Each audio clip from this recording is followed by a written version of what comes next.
Oui, mais écoute, on est très heureux d'être là pour l'inauguration de cette permanence, qui est un peu le démarrage de la campagne, même si on a entamé un certain nombre de choses depuis 4 ans, puisqu'en fait, on ne s'est jamais arrêté avec Daniel, d'aller à la rencontre des habitants à travers notre permanence, nos tours de canton, les lundis de Montchapelle. Mais c'est vrai que là, on attaque une période un peu différente, puisque les élections, c'est bientôt, hein, c'est en mars prochain, les 22 et 29 mars. Donc on ouvre une permanence, on va accélérer nos porte-à-porte, les rencontres au coin de la rue. L'objectif, c'est vraiment d'aller à la rencontre de tous les habitants et de faire un certain nombre de propositions pour notre canton. Voilà.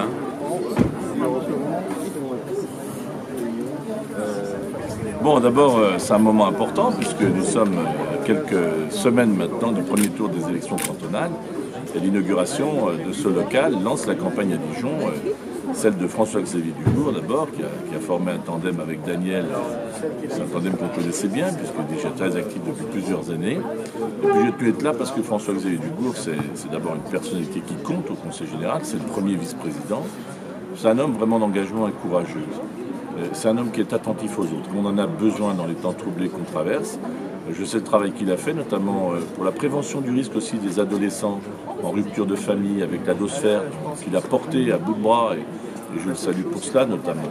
Mais aussi pour tout ce qu'il a porté, notamment sur la lutte contre la fraude. Je crois qu'en ces temps troublés, il faut relégitimer l'aide sociale. Elle est nécessaire pour ceux qui en ont besoin.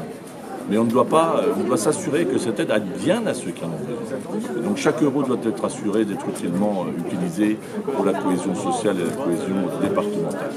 Je n'oublie pas, ce sera l'occasion aussi, même si les temps imposent beaucoup de responsabilités et un temps d'unité nationale, je crois qu'il faudra aussi qu'on dénonce le bilan de François Hollande et de son gouvernement.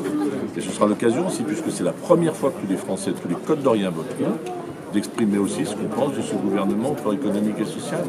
En Côte d'Or, c'est 25 000 chômeurs, c'est 10 000 personnes qui sont au RSA. Donc voilà, moi je fais confiance à François-Xavier. Il aura demain, au Conseil général de la Côte d'Or, de lourdes responsabilités assumées. Je sais qu'il est en capacité de le faire. C'est pour ça que j'ai tenu à être à ses côtés. Voilà.